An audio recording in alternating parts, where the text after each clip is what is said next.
Hello students, welcome back to my channel.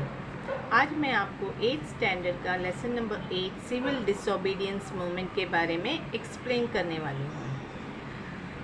अभी यहाँ पर क्या इस लेसन में बताया गया है कैसे resolution of complete independence was passed in Lahore session. मतलब यही था कि हमें पूरी तरह आज़ादी चाहिए, यानी कंप्लीट आज़ादी चाहिए। तो Gandhi ji decided to launch civil disobedience movement.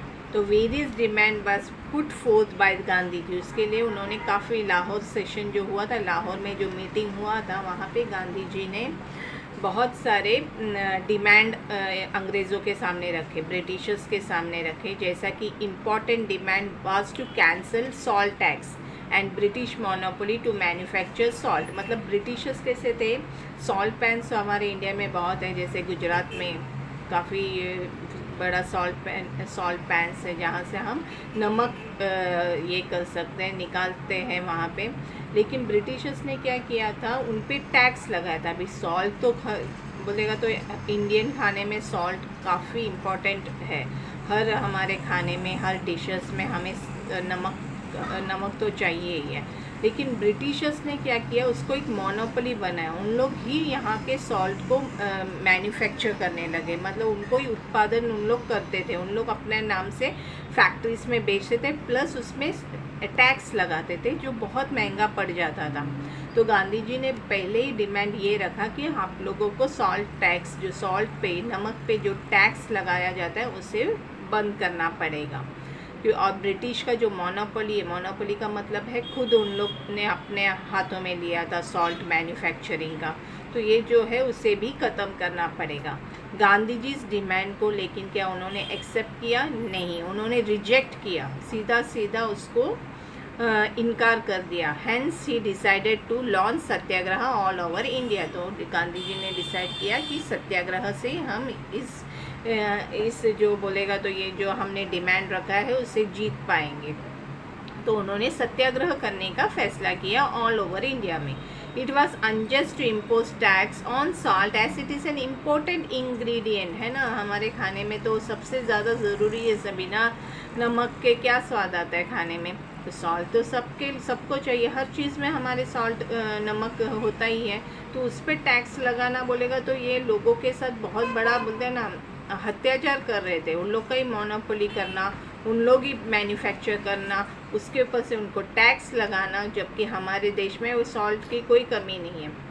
तो गांधी जी का जो डिमांड था उसको पूरी तरह से उन्होंने रिजेक्ट किया। Salt satyagraha was started to break the oppressive and unjust law through the peace. तो साल्ट सत्याग्रह गांधी जी की तरफ से शुरुआत हो गया। इसका मतलब ये था कि जो भी वो हमारे साथ अन्याय कर रहे हैं, जो जुल्म कर रहे हैं, उस लॉ को पीसफुली, मतलब शांतिपूर्वक हमें ख़त्म करना है। मतलब ये जो उन्होंने जो जुल्म कर रहे हैं हम पे टैक्स सब लगाकर, उसको पूरी तरह से बंद करना था। तो इसके वजह से दांडी ए शीशोर इन गुजरात, दांडी जो शीशोर है मतलब समुद्र है, वहाँ पे सैलपन्स होता है ना, आपको देखा रहेगा, सैलपन्स तो समुद्र के पास ही बनाया जाता है। तो वो जो वहाँ पे जो गुजरात में था, तो गांधी जी ने उसे सॉल्ट सत्याग्रह के लिए ये किया, मतलब चूज़ किया। ऑन 12 मार्च 1930 में Gandhi ji set out from Sabarmati आश्रम। गांधी जी, पता है ना, साबरमती आश्रम में रहते थे, वहाँ से वो निकले। कभी ये याद रखना है, डेट इम्पॉर्टेंट डेट है, 12 मार्च 1930 को गांधी जी ने साबरमती आश्रम से वो निकले विथ 78 फॉलोवर्स, मतलब उनके साथ, और उनके जो ये थे फॉलोवर्स थे, उनके साथ वो निकले for launching the salt Satyagraha. 385 kilometres were covered by foot, मतलब कोई गाड़ी से नहीं, पैदल निकले। मतलब 385 किलोमीटर्स बोलेगा तो बहुत ज़्यादा है, वो उतना उन्होंने कवर किया बाय फुट, पैर मतलब चलकर। और जो भी विलेजेस से वो गुजरते थे, he used to deliver speeches and appealed people to join civil disobedience movement. जो मतलब गली से या विलेजेस से वो निकलते थे, उधर वो भाषण देते थे। स्पीचेस मतलब भाषण देते थे और लोगों से अपील करते थे कि वो लोग भी ये सिविल डिसोबीडियंस मूवमेंट को शामिल होने के लिए वो उनको रिक्वेस्ट करते थे। Positive impact all over the country, जिसका सब लोगों ने बहुत बोलेगा ना पॉजिटिव वे में, मतलब सकारात्मक वे में सब लोग ने मान गए कि हाँ ये सिविल डिसोबीडियंस मूवमेंट में सब लोग पार्टिसिपेट, सब लोग ने अपना सहकार्य किया, सब लोग सहभागी हो गए।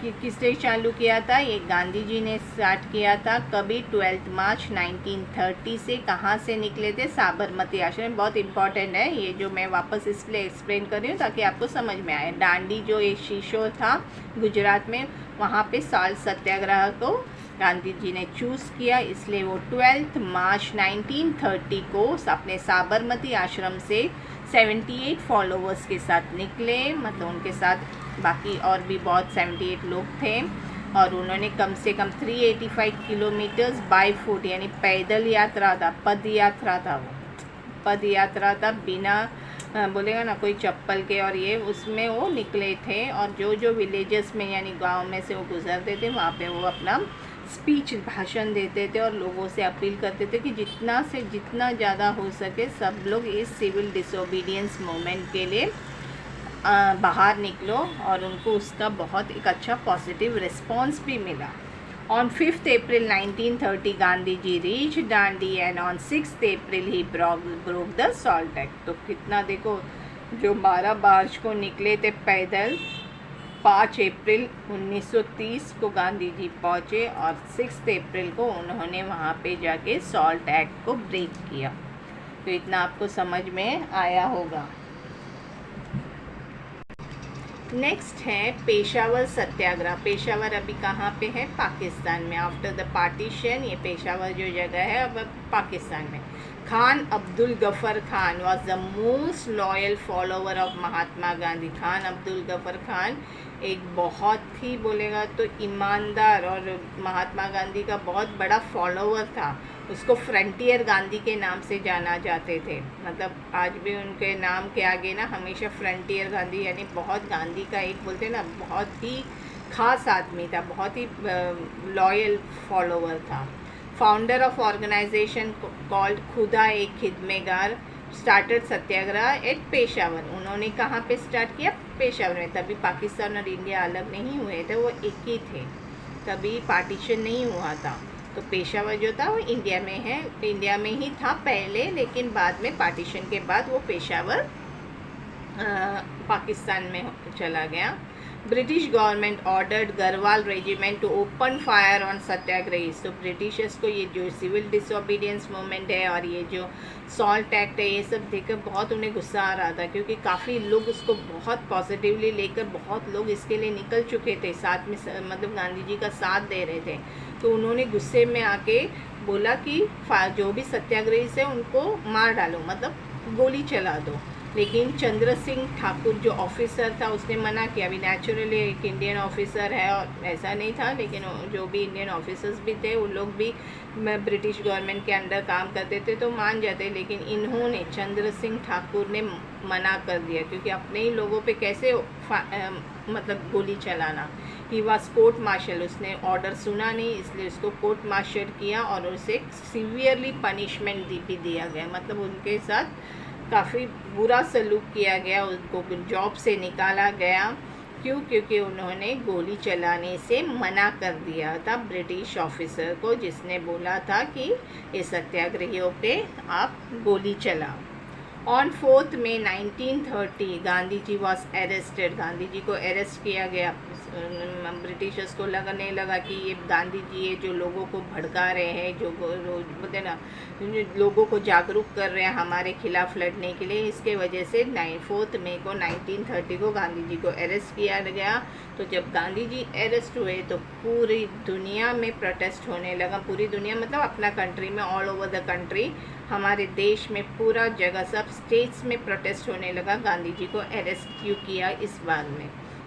उसके बाद आता है सोलापुर सत्याग्रह। मतलब हर जगह पे हर एक बोलेगा ना स्टेट में सत्याग्रह चल रहा था।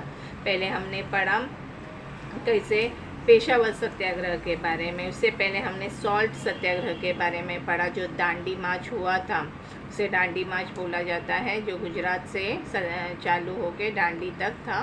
गांधी जी बाय फुट मतलब पैदल चलकर वहाँ तक पहुँचे थे। उसके बाद आता है सोलापुर सत्याग्रह।